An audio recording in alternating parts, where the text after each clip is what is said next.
Have you ever had a driver say their steering wheel doesn't return to the center after a turn, or that the vehicle suddenly pulls to one side? That's called memory steer. It can make the steering feel like it has a mind of its own, forcing constant driver corrections just to keep the car straight. While it may seem unpredictable, the cause almost always comes down to binding somewhere in the suspension or steering system.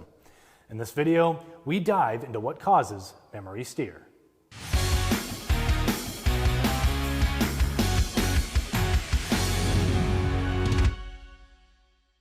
Let's start with vehicles that use a typical McPherson strut design.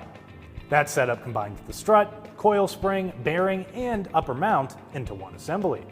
There aren't many parts there that can cause memory steer, but one component often does: the bearing underneath the upper mount.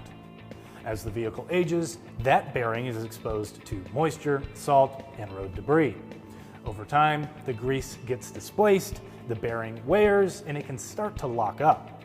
Once that happens, the strut can't rotate freely, and the steering wheel won't return to center the way it should. Let's go over a quick way to diagnose the source of memory steer.